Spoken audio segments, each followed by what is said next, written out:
నేను శ్వేత. మేడ్చల్ బీఆర్ఎస్ విజయోత్సవ సభలో ఆ పార్టీ వర్కింగ్ ప్రెసిడెంట్ కేటీఆర్ మాట్లాడుతున్నారు. ఇప్పుడు లైవ్ చూద్దాం. కాదు చూసినమ్మా, మీరు చూడండి, ఇవాళ 4 ఎంపీలు ఉన్నారు బీజేపీ వాళ్ళు మన రాష్ట్రం నుంచి, 3 ఎంపీలు ఉండే కాంగ్రెస్ వాళ్ళు మన రాష్ట్రం నుంచి. వాళ్ళందరూ కలిపి 7 కలిపి తెచ్చింది ఏందయ్యా మన రాష్ట్రానికి అంటే గుండు సున్నా. పోయినసారి ఇదే రేవంత్ రెడ్డి గారు మల్కాజ్గిరిలో అన్నాడు, ప్రశ్నించే గొంతునైతా అన్నాడు. ప్రశ్నించలేదు, మనులేదు, కేసీఆర్ ను తిట్టుకుంటూనే తిరిగిండు, మాయ మాటలు చెప్పిండు.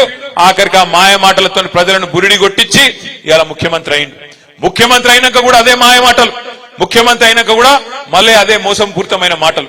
ఏమంటున్నాడు, ఒక దిక్కేమో కేసీఆర్ అప్పుల పాలు చేసిండంటాడు, లంకె బిందెలు ఉన్నాయనుకొని వచ్చినాం, ఇక్కడ ఖాళీ కుండలు ఉన్నాయి అంటున్నాడు.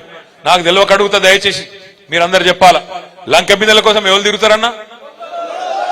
లంకె బిందెల కోసం సాటుకు అర్ధరాత్రి గడ్డపారలు పట్టుకొని, తటపారలు పట్టుకొని, నెత్తి మీద బట్టలు కప్పుకొని, పాత గడిలల్లా, పాత గుడిలల్లా, పాత కోటలల్లా తిరిగే దొంగలు ఇవాళ దురదృష్టవశాత్తు మరి అధికారంలోకి వచ్చిర్రు. కాబట్టి లంకె బిందెలు ఉంటాయి అనుకొని వచ్చినాం అనే మాటలు, దిక్కుమాలిన మాటలు ఒక ముఖ్యమంత్రి నోటి నుంచి మాట్లాడవచ్చునా? లంకె బిందెలు ఉంటాయి అనుకొని వచ్చినాం, ఖాళీ కుండలున్నాయి. రేవంత్ రెడ్డి గారికి చెప్పాలి మనం, అయ్యా లంకె బిందెలు ఉండవు సెక్రటేరియట్లో కంప్యూటర్లు ఉంటాయి, సెక్రటేరియట్ల పేపర్లు ఉంటాయి, సెక్రటేరియట్ల జీవోలు ఉంటాయి. నీకు చిత్తశుద్ధి ఉంటే ఇచ్చిన హామీలు 420 హామీలు ఏవైతున్నాయో వాటిని నిలబెట్టేందుకు పని చేయి. తెల్లారు లేస్తే పనికి మాలిన మాటలు, కేసీఆర్ ఇది చేసిండు, కేసీఆర్ అది చేసిండు. కేసీఆర్ ఏం చేసిండో ఏం చేయలేదో ప్రజలకు తెలుసు. నువ్వేం చేస్తావో చెప్పు. ఇచ్చిన 420 హామీలు నిలబెట్టుకుంటావా లేదా చెప్పు. ఇచ్చిన ప్రతి ఒక్క హామీని నువ్వు గిన్న మోసం చేస్తే ప్రజల తరఫున తప్పకుండా నిలబడతాం, తప్పకుండా నిలదీస్తాం, తప్పకుండా వెంటాడుతాం. మొన్న శాసనసభలు ఎట్లయితే అబద్ధాలు చెప్పి తప్పించుకునే ప్రయత్నం చేస్తే అక్కడ మేమందరం నిలబడి గట్టిగా మాట్లాడినామో, రేపటి రోజున కూడా బడ్జెట్ సమావేశాల్లో కావచ్చు, తదుపరి కావచ్చు, ప్రజల తరఫున ఎప్పటికప్పుడు మీకిచ్చిన ప్రతి హామీని నిలబెట్టేదాకా ఎంబడబడతాం.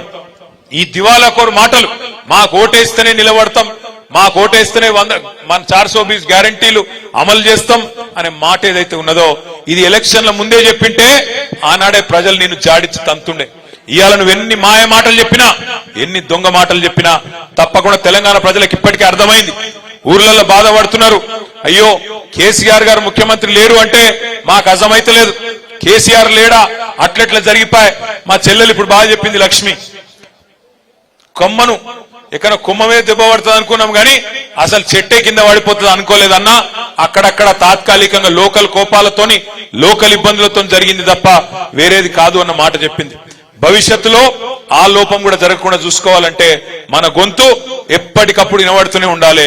రాబోయే రోజుల్లో ఏ ఎలక్షన్ వచ్చినా, కౌన్సిలర్ ఎలక్షన్ వచ్చినా, కార్పొరేటర్ ఎలక్షన్ వచ్చినా, ఎంపీటీసీ వచ్చినా, జెడ్పీటీసీ వచ్చినా, పార్లమెంట్ ఎన్నిక వచ్చినా మనందరం కూడా గట్టిగా నిలబడి గులాబీ జెండా కప్పుకున్న, అధికారికంగా గులాబీ జెండా కప్పుకున్న వాళ్ళకే ఓటేసి గెలిపించుకుంటేనే మన గొంతు ఉంటది, మన వాణి ఉంటది.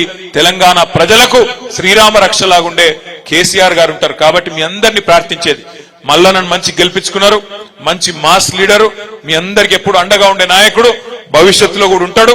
మరి భవిష్యత్తులో పార్లమెంట్ ఎన్నిక గాని, పంచాయతీ ఎన్నిక గాని, ఏ ఎన్నిక వచ్చినా తప్పకుండా గులాబీ జెండా ఎగిరే విధంగా